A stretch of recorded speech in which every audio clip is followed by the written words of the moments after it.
खरा तो एक जगाला प्रेमर पावे जगाला प्रेमर पावे खरा तो एक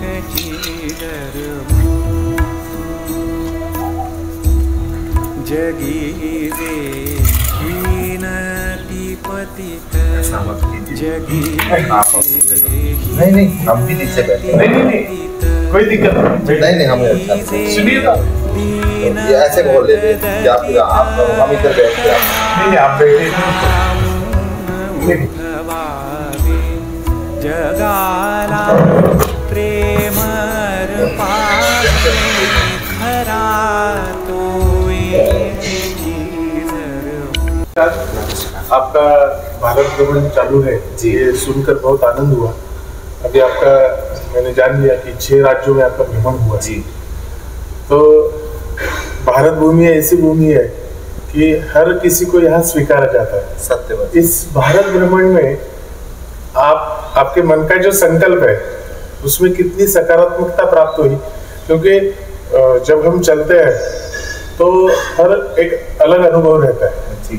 तो आपकी ये अनुभूति क्या है और ये करने के पीछे आपका मतलब दृष्टिकोण क्या है? जी मेरी बचपन से ही आंतरिक इच्छा थी कि जब हम पढ़ाई भी करते थे तो मेरे अंदर ऐसा भाव आता था भगवान अगर मुझे कोई नौकरी भी दे पढ़ाई के बाद तो ऐसी नौकरी दे जिसमें मैं भारत के हर एक राज्य को देख सकूं, क्योंकि भारत के अलग अलग राज्यों का अलग अलग कल्चर जो है वो आकर्षित करता है।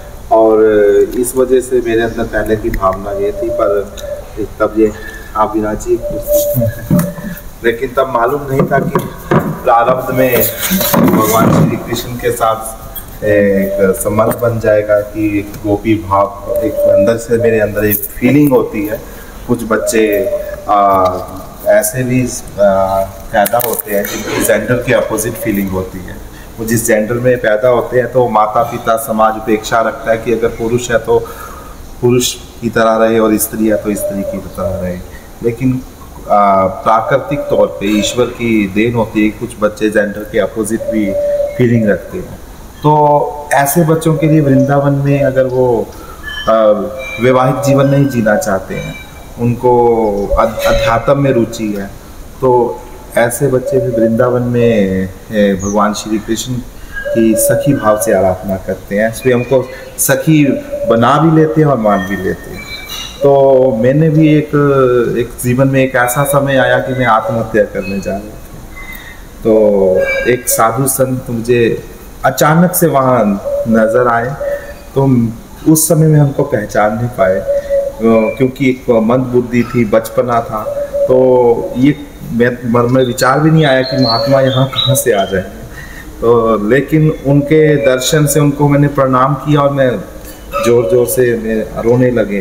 तो उन्होंने मुझे पूछा बड़े स्नेह से, बच्चे क्या बात है, आप इतनी छोटी सी उम्र इतना बड़ा कदम उठा रहे हो, ये गलत बात है, क्या कारण क्या है इसका?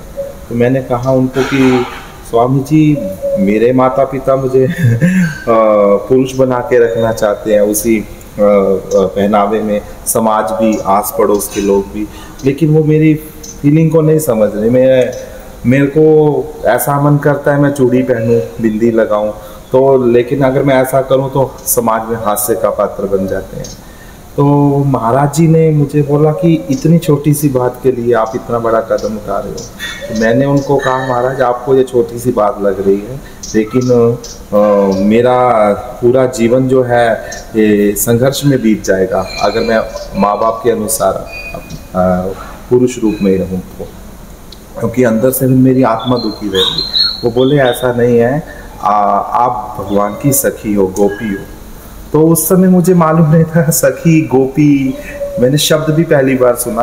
हालांकि कथाएं उस समय टीवी में चलती थी, तो श्री कृष्ण भगवान जी में मेरी रुचि थी भागवत में, तो लेकिन ये सखी गोपी में समझ नहीं पाए। तो उन्होंने मुझे कहा कि आप अगर आपको घर में रहना पसंद नहीं है, आप इतना बड़ा आत्महत्या कर रहे हो, उससे तो अच्छा है कि आप घर का त्याग करके वृंदावन में चले जाओ। अब मेरे में बचपना था, तो बचपन वासी मैंने उनसे बातें की कि मुझे खाना कौन खिलाएगा, वहाँ रहेंगे कहाँ। तो महाराज ने बोला कि आपको भगवान पे विश्वास है। उस समय मेरे कोई इष्ट नहीं थे। मैं शिव जी के पास गए मंदिर में, शिव जी को अपनी दुख बता दिया। विष्णु जी के पास गए, विष्णु जी को। राम जी के मंदिर में गए, राम जी के हो गए। इष्ट नहीं थे उस समय। तो भगवान महात्मा जी ने कहा कि विश्वास है भगवान पे, तो मैंने भी कह दिया कि भगवान पे विश्वास है। तो कहते अगर विश्वास है, मानते हो भगवान है? मैंने कहा हाँ मानते तो है। तो अगर मानते हो तो ये सारी चिंता उन पे छोड़ के आप वृंदावन चले जाओ, और वहाँ आपको आपके भाव वाले बहुत से सखियाँ मिलेंगी जिनको घर वालों ने समझा नहीं, उनकी फीलिंग को अपनाया होता तो उनका घर नहीं छूटता। तो आप इसमें माता पिता को भी दोष मत दीजिए। संत महात्मा ने मुझे कहा किसी को कसूर मत, दोषी का अधिकारी मत बनाइए, क्योंकि अगर आपके अंदर ये भाव नहीं होता तो आप सखी नहीं बन पाएंगे।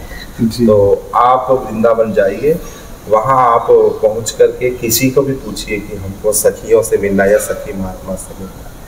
तो उस समय मेरे पास एक छोटा सा मोबाइल फ़ोन था, और क्योंकि हालांकि कहते हैं कि ट्रेन में साधु संतों की कोई टिकट पूछता नहीं, लेकिन उस समय मैं कुर्ते पजामे में थे, और बचपन से मुझे जीन्स की पैंट पहनना या लड़कों की तरह ऐसे रहना वो मुझे पसंद नहीं था। कुर्ते पजामे में ही रहना, ये था कि कहीं कहीं सत्संग होते थे तो वहाँ में जाते थे। तो वृंदावन पहुँच करके फिर मैं मलूक पीठाधीश्वर राजेंद्र दास जी महाराज के वहाँ गए। वहाँ जाते ही उन्होंने मेरे को भद्र कर दिया, जनेऊ पहना दिया, तुलसी की कंठी दी। हालांकि नाम दीक्षा नहीं दी, लेकिन उनका नियम था कि आश्रम में अगर आपको रहना है, क्योंकि मैंने उनको कहा कि मुझे वृंदावन में कुछ दिन रहना है। मैं उनको स्पष्ट बोल भी नहीं पाई कि मुझे सखियों से मिलना है, क्योंकि आत्मविश्वास नहीं था, शर्म थी, हिचक थी कि कहीं मैं इनको बोल दूँ मुझे सखी बनना है तो कहीं मेरा मजाक ना बना दे। तो इस कारण से फिर मैंने उनको मन की पूरी बात नहीं बताई, लेकिन इतना कह दिया मुझे कुछ दिन रहना है।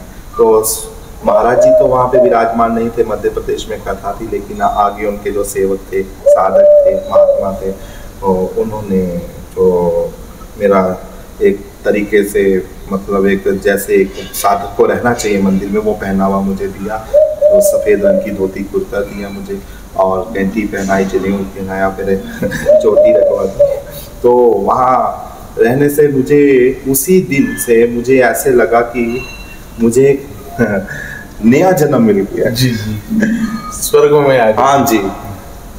तो मैंने कल्पना भी नहीं की थी उस समय जो मुझे आनंद मिला।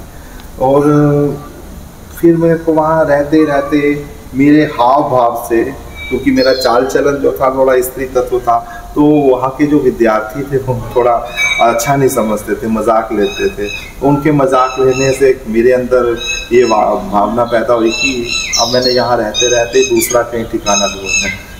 तो ऐसे ही हम भोजन करके वहाँ पे सेवा, क्योंकि वहाँ सेवा करनी पड़ती थी और सेवा में आनंद आता था। तो क्योंकि सेवा वो तभी कर सकते थे कि अगर कैंटी हो, तुलसी हो, माला हो, क्योंकि वहाँ भंडार घर में ऐसे प्रवेश नहीं करने देते। तो फिर वहाँ पे रहते रहते फिर वहाँ सामने सुदामा कुटिया थी, वहाँ रासलीला होती थी। मुझे मालूम पड़ा कि रासलीला होती है 2 घंटे की। तो मैं उस रासलीला में देखते तो मुझे बहुत आनंद मिलता जी। तो मैंने रासलीला के जो मुखिया थे उनसे बात की कि मुझे भी इस रासलीला में हिस्सा लेना, भाग लेना, मुझे भी कुछ किरदार दीजिए, चाहे नकारात्मक दीजिए, नकारात्मक अर्थात पूतना का दे दीजिए, लेकिन मुझे रासलीला में क्योंकि स्त्री किरदार ही हम निभा पाएंगे, जिसमें मुझे पूरा विश्वास है। तो उनके मुखिया ने जो बोला उससे भी हमारा दिल टूट गया, लेकिन वो अपनी जगह सही थे। उनका कहना था कि रासलीला में 12 वर्ष से कम अवस्था वाले ही प्रवेश कर सकते हैं, कोई भी किरदार। उससे उम्र, उस समय 18 साल उम्र थी। तो खैर समय बीतता गया, वहाँ रासलीला हम देखते रहे, आनंद आता रहा। तो इसी बीच छोटे मोटे भंडारे होते थे, तो महाराज जी बोल देते थे विद्यार्थियों को भी, संतों को भी, हम साधकों को भी, भाई फलानी जगह भंडारा है, चिट्ठी आई है, लो, सबको चिट्ठी देते थे और जाओ। तो वहाँ भंडारे में जब 1-2 भंडारा किया तो वहाँ मुझे जो मेरी आंतरिक इच्छा थी सखियों को देखना है, तो वहाँ सखियाँ मुझे 1-2 वहाँ नज़र आई। और फिर मैंने उनका किसी तरह से उनका पता पूछा, और फिर अब कोशिश करके मैंने उनसे संपर्क किया।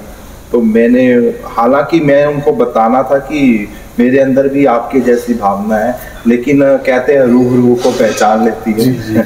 तो वो मेरे बताने से पहले ही मुझे कहने लगे कि हमें पता है कि आप क्यों आए हो, आप भी हमारी तरह सखी हो, लेकिन आपने श्रृंगार नहीं लिया है, आपको श्रृंगार की ज़रूरत है।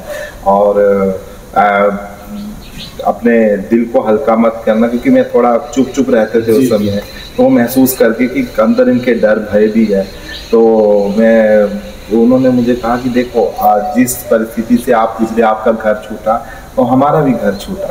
तो अब तक के जीवन में भ्रमण करते हुए मैंने ये अनुभव किया कि अगर ट्रांसजेंडर बच्चों को उनके माँ बाप समझें तो उनका घर कभी छूट नहीं सकता, वो बहुत आगे बढ़ सकते हैं। मेरे को भी फिजिक्स की MSc करने का शौक था, लेक्चरर लगने का, लेकिन मेरे फीलिंग होने की वजह से मेरी पढ़ाई जो होती वो अधूरी रह गई।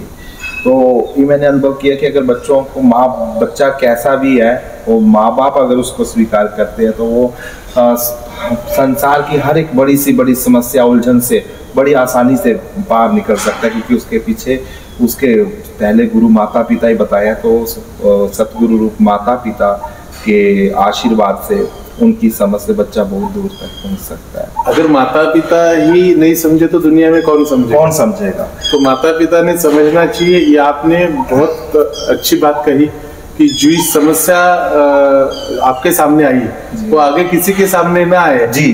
तो इसीलिए आपने ये निवेदन किया सबको कि भाई आप माता पिता को तो निवेदन कर सकते कि ऐसे बच्चों को समझो जी, और उनका जो जीवन प्रवास है वो आनंद का करो, उनको कोसो मत। तो ये आप सखी बन गए, उसके बाद में फिर जो आपके जीवन का प्रवास है, कृष्ण भक्ति चालू हुई, क्योंकि जब तक पेट में भूख लगती है तब तक भक्ति होनी ही चाहिए।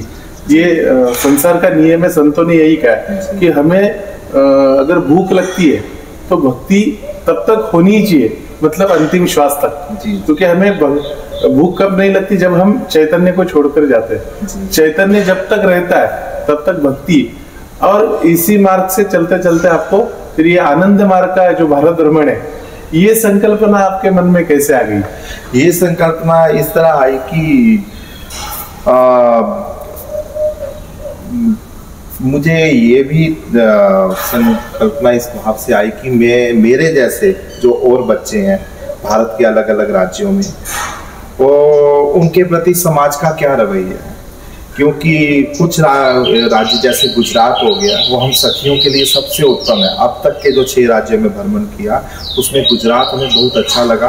और गुजरात के लोग ट्रांसजेंडर बच्चों को ना ही समझते हैं बल्कि अपनाते भी है। राजपीपला गांव है भरूच के पास में, वहाँ पे एक आश्रम भी खोल रखा है। वहाँ के एक राजा के बेटे हुए हैं, प्रिंस कहते हैं उनको, का पूरा नाम मुझे समय याद नहीं आ रहा। उन्होंने वहाँ आश्रम भी खोल रखा है ट्रांसजेंडर बच्चों के लिए। तो गुजरात में हम जिस भी जिले में गए हमें बड़े सम्मान की दृष्टि से देखा गया। घर घर जैसे मैं भ्रमण कर रहे हैं तो माता जी कह के घर ले जाते थे, तो बड़ी प्रसन्नता होती थी। उनका एक ही स्वार्थ था ले जाने का कि इनका आशीर्वाद मिले हमें से, तो उससे आत्मबल बढ़ा। लेकिन जैसे जैसे हम कई आदिवासी क्षेत्रों में गए तो वहाँ पे हमें ये सखी रूप होने से दिक्कतों का भी सामना करना पड़ा। कई क्षेत्रों में लोगों के अंदर जहाँ अभी तक पढ़ाई सही तरीके से पहुंची नहीं है, उन लोगों के मन में दूर भावना पैदा हुई, ये बच्चा चुराने के लिए आए हैं। तो वहाँ में दिक्कत हुई। लेकिन मेरा श्री कृष्ण पे इतना अटूट विश्वास है, इतना अटूट विश्वास है कि वो बहुत सी उलझने समस्याएं आती हैं लेकिन वो मुझे बाहर निकाल देते हैं। और ये मतलब मेरा मानना है कि ये संसार में घूमना जरूरी है।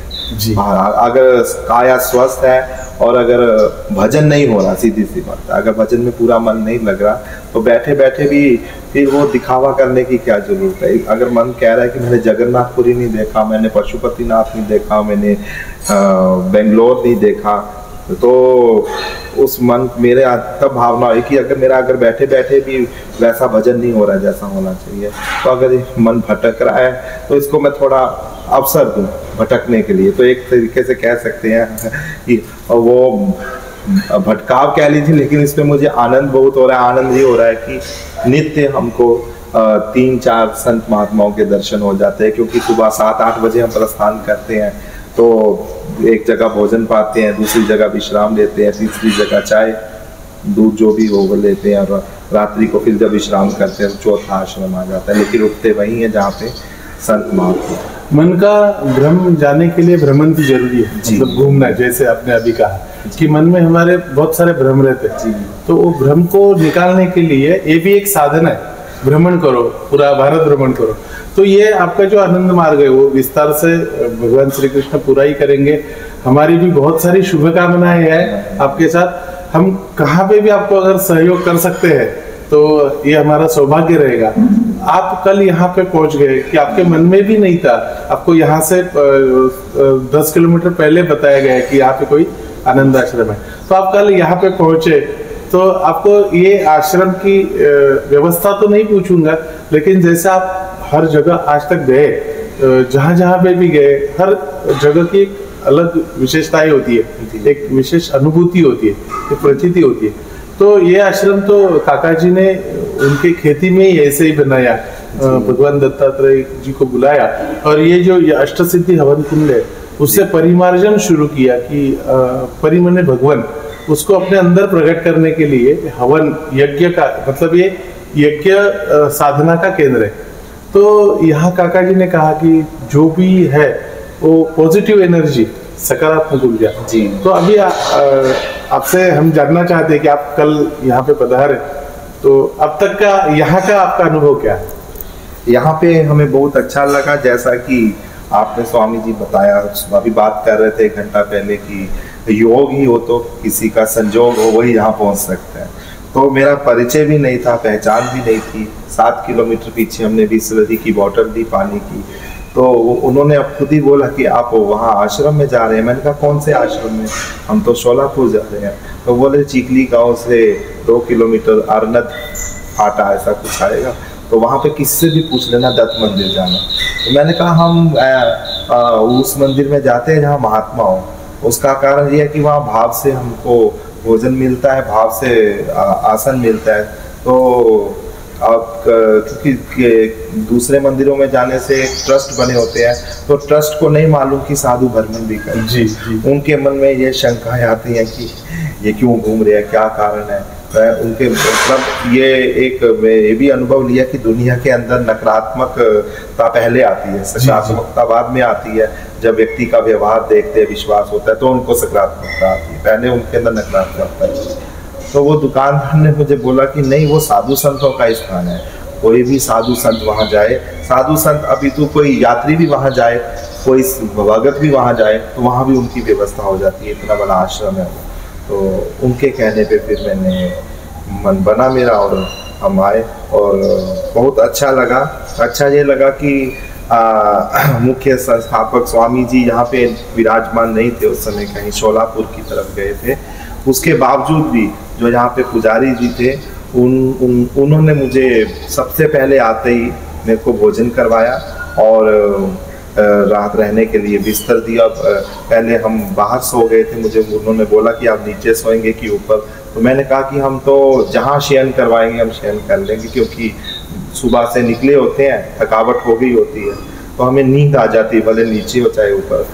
तो उन्होंने मुझे हॉल में बिस्तर लगा दिया, पलंग के ऊपर बढ़िया गद्दा बिछा के। फिर मुझे यहाँ ये चीज़ अच्छी ये लगी अन्य आश्रमों की अपितु, कि पुजारी जी ने ये अनुभव किया कि ये स्कूटी से चल रहे हैं, इनको हवा लग गई होगी, हॉल में हवा चारों तरफ से आ रही है, तो उन्होंने कमरे में मेरी व्यवस्था करवा दी। हालांकि स्वामी जी नहीं थे, फिर भी इन्होंने ये बहुत अच्छा यहाँ पे संस्कार दिया हुआ है साधकों को कि मेरी अनुपस्थिति में अगर कोई महात्मा हो तो उसको कोई दिक्कत परेशानी नहीं आनी चाहिए। तो ये स्वामी जी मुझे बहुत अच्छा लगा। आप नहीं थे, उसके बावजूद भी आपके सेवकों ने सेवा में कोई कमी नहीं रखी। हमको भोजन पूछा भी, आप कौन सी सब्जी पाएंगे, तो वही मैं माता जी अंदर बना रहे, मैं उनको कह के बनवा दूँ। तो मैंने उनको कहा कि हम भोजन सात्विक लेते हैं और ये आश्रम है तो स्वाभाविक है भोजन यहाँ सात्विक ही होगा। तो जो कुछ भी होगा हम पालेंगे, लेकिन भूखे नहीं रह सकते जी। जो कुछ होगा हम पालेंगे। तो बहुत अच्छी उन्होंने दाल रोटी लाई, हमने पाया और फिर कमरे में व्यवस्था कर दी। और हमें यहाँ के मतलब वातावरण तो अच्छा है ही है, लेकिन यहाँ के सब मूर्तियों के दर्शन करके भी आनंद आया। जैसा कि मुझे तो कुछ मालूम नहीं, आप काका जी बता रहे हैं, तो वो तो मतलब यूँ कहिए कि वो साक्षात यही है। बस हाँ, ये मैंने अनुभव किया कि वो मात्र उसको एक मूर्ति के रूप में पब्लिक ना देखे कोई भी, जो भावना आस्था से कहते हैं कि आस्था हो तो बोलती है मूर्ति, बुला के देखिए, भावना की जोत जला के देखिए। तो ईश्वर क्या है? ईश्वर हमारी श्रद्धा है, हमारा विश्वास है। हमारा विश्वास किसी भी जड़ चेतन पदार्थ में अगर जम अटूट बन गया कि यहाँ ईश्वर है, तो वहाँ ईश्वर स्वाभाविक है। क्योंकि देखिए, हाँ, धन्ना भगत हुए हैं, उनको पत्थर में से भगवान प्रकट हुए। भगवान प्रहलाद जी की भावना थी कि कण कण में भगवान है। हिरण्यकश्यप ने क्रोध में आकर कह दिया, तो कहता है कण कण में भगवान है, बता इस खंबे में भी भगवान है। प्रहलाद ने भी कह दिया, जी पिताजी इस खंबे में भी भगवान है, तो मुझे दिखाई क्यों नहीं देता है? हिरण्यकश्यप ने ऐसा कहा। प्रहलाद ने उत्तर दिया, आपकी आंखों में क्रोध है, आपके अंदर वासना है, विकार है। आप अगर ज्ञान चक्षु से देखें तो परमात्मा है, लेकिन आप बाहरी चक्षु से देख रहे हैं, इसलिए आपको नजर नहीं आ रहे। और हिरण्यकश्यप ने क्योंकि भगवान नारायण को अपना शत्रु मानता था, इसलिए प्रहलाद से कहा, ठीक है, तू मेरे हत्यारे का बार बार नाम लेता है ना, मेरे शत्रु नारायण का बार बार भजन करता है। अगर तेरा नारायण इस खंबे में है तो अभी तलवार से मैं इस खंबे को अलग कर देता हूँ। जैसे ही हिरण्यकश्यप तलवार से प्रहार करने लगा, तो कभी कभी भक्त भी धैर्य खो देते हैं। तो प्रहलाद जी के मन में भगवान नारायण से मानसिक वार्तालाप करने लगे, खंबे की तरफ देख के, स्तंभ की तरफ देख के, हे नारायण, मैंने कह तो दिया आप इस खंबे में भी है, क्या सचमुच आप इस खंबे में से प्रकट होकर मेरी रक्षा करेंगे? तो ये जानने के लिए कि स्तंभ में भगवान है या नहीं, प्रहलाद ने स्तंभ के साथ अपने करण लगाए, कान लगाए, और अंदर से ध्वनि आई, गुरु गुरु गुरु गुरु। प्रहलाद को विश्वास हो गया कि मेरे नारायण कण कण में, स्तंभ में भी है। और सब जानते हैं कि नरसिंह भगवान ने प्रकट होकर के अपने नाखूनों से हिरण्यकश्यप का वध किया। जैसा कि उसने वर मांगा था, ना मैं धरती में मरूं, ना आकाश में मरूं, ना किसी अस्त्र से मरूं, ना शस्त्र से, ना रात में मरूं, ना दिन में मरूं। तो भगवान नारायण ने कहा कि ब्रह्मा जी ने जैसा तुम्हें वर दिया था, वो वैसे वर के अनुसार अब तुम्हें फल मिल रहा है। तुम्हें ना मैं धरती में मारूंगा, ना आकाश में, ना अस्त्र से मारूंगा, ना शस्त्र से, ना रात में, ना इस समय रात है ना दिन है, तुम्हें मैं किसी अस्त्र शस्त्र से नहीं बल्कि अपने नाखूनों से मारूंगा। तो कहने का भाव ये कि भक्त को जहाँ पे विश्वास हो जाए कि यहाँ भगवान है, तो भगवान प्रकट हो ही जाते हैं। क्योंकि संसार के किसी भी कोने में जीव चला जाए तो ईश्वर तो वहां पे है ही।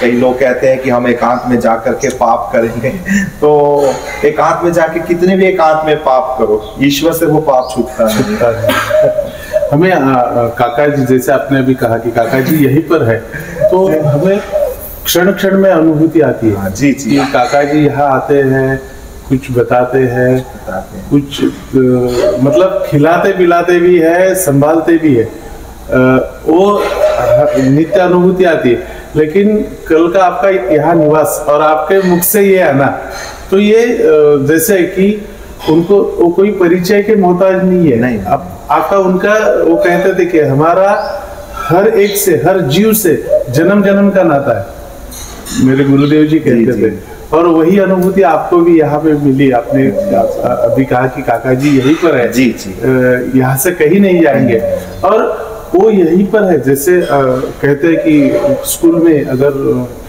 मास्टर रहेंगे तो ही सब बच्चे ठीक से सेवा कर पाते। तो आपने ये भी कहा कि कल जो अनुपस्थिति में भी सेवा अच्छी हो गई। तो हमारे जो काका जी है वो हमारे हेड मास्टर है, तो वो सूक्ष्म में रहते हैं, इसीलिए हमसे उनको जो अच्छी सेवा चाहिए वो घर कर लेते हैं। सेवा का अभिमान नहीं है, लेकिन सेवा करने का मौका मिलता है, सेवा करने का अवसर मिलता है। जैसे देखिए आजकल किसी भी रिश्तेदार को बुलाए तो भी नहीं आते। तो ये जो रिश्ता है ये जन्म जन्म का है, ये प्रेम से है ये, और इससे ना आपको कुछ चाहिए ना कुछ लेना है ना कुछ देना है, लेकिन प्रेम का रिश्ता है, इसलिए वो यहाँ पर लाते हैं। नहीं तो अभी हम जो संसार में देखते हैं, कोई रिश्तेदार को हम बुलाए तो बोलते कि क्यों जाना वहाँ, नहीं जाएंगे, वो कहाँ आते। तो इससे परे होकर ये जो आनंद मार्ग काका जी ने शुरू किया, और बहुत तो बातें तो बहुत हो सकती है, लेकिन आप वारंवार यहाँ पर पधारें, और जो भी आपकी भारत भ्रमण की यात्रा है वो निर्विघ्न से हो, और काका जी के आशीर्वाद से जहाँ पर भी हम सहयोग कर सके तो उस सहयोग के लिए आप अधिकार से, हक से हमें संपर्क कीजिए, और वारंवार इस आश्रम में आइए।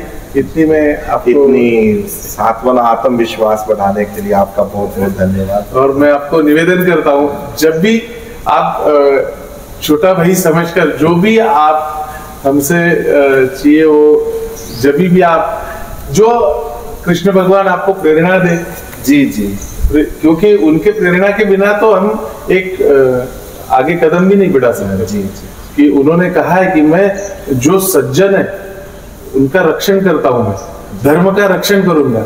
जो धर्म से चलेगा उसका रक्षण तो कृष्ण भगवान ही करेंगे, लेकिन उस रक्षण में अगर हम कुछ कर सके तो ये हमारा सौभाग्य रहेगा। बहुत आनंद हुआ आपसे मिलकर, और आप भी आनंद हुआ। जय गुरुदेव, जय गुरु, जय श्री कृष्ण, जय श्री कृष्ण, जय श्री दत्त।